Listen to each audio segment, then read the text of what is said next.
पहले चर्चा कर चुके थे।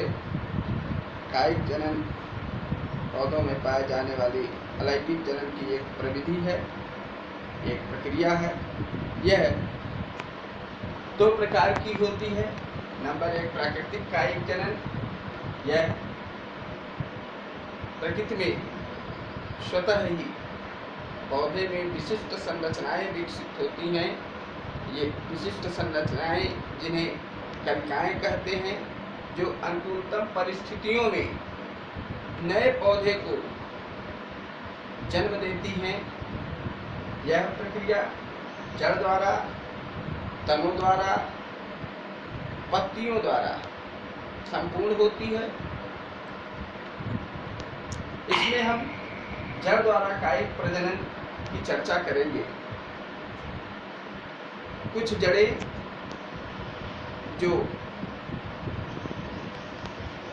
जिसमें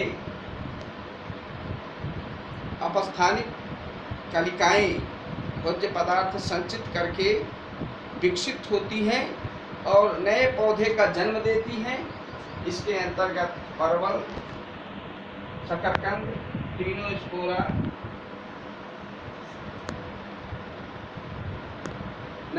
इसके अंतर्गत परवल, कुछ काष्ठीय पौधे भी जड़ों द्वारा नए पौधे का जन्म देते हैं, जिसमें मुराया, शीशम, एल्बीजिया,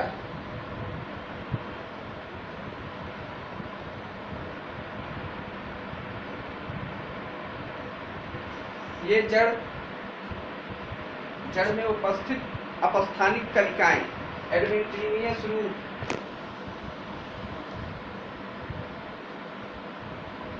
कंदील जड़ें,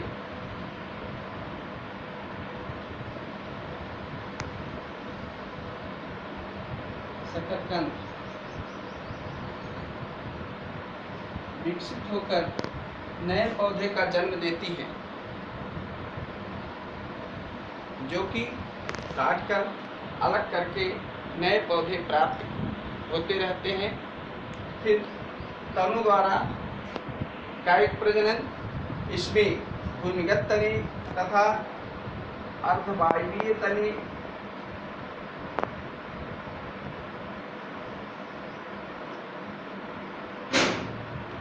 भूमिगत तनों के वायवीय भाग, मतलब जो ऊपर होते हैं, जैसे धनिया के पत्ते में जो ऊपर हरा हरा होता है,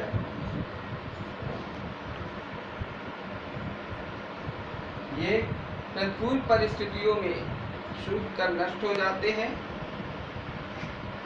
इनमें उपस्थित तने भोज्य पदार्थ संचित करके अनुकूलतम परिस्थितियों में नए पौधे का जन्म देते हैं। ये निम्न प्रकार से होता है: प्रकंद द्वारा, राइजोम, घनकंद, कंद तथा शल्ककंद।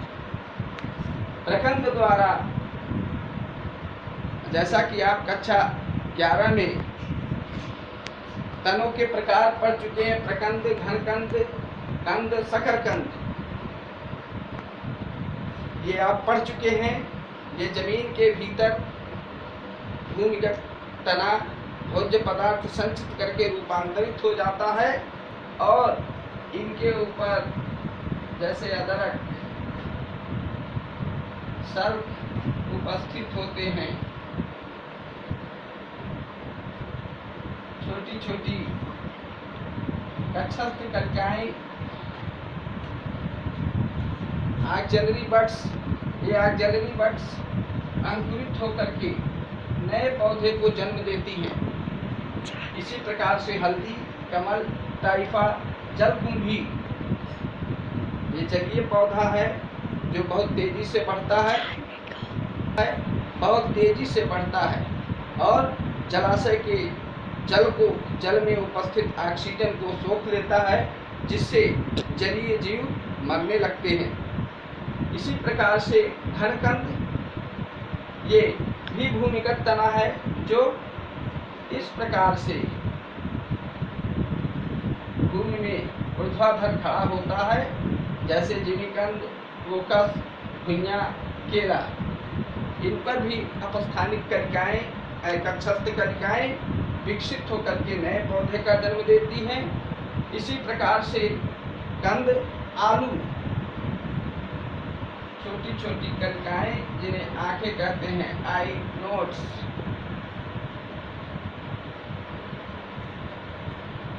संचित भोज्य पदार्थ उपस्थित होते हैं। इससे नए पौधे का जन्म होता है। इसी प्रकार से प्याज एवं लहसुन, इसका तना भूमिगत तना है, जो कि जिसमें नीचे जड़ रहता है तथा ऊपर की ओर वायवीय भाग होता है। इसका तना चक्की के समान परतों के रूप में उपस्थित होता है और सर्प परतों में संचित होने के कारण इसे सर्पकंद कहते हैं। यह भी अनुकूलतम परिस्थितियों में नए पौधे को जन्म देता है। अगली चर्चा हम अर्धवायवीय तनु द्वारा तथा पत्तियों द्वारा कायिक प्रजनन की प्रक्रिया एवं कृत्रिम कायिक प्रजनन के बारे में अध्ययन करेंगे। धन्यवाद।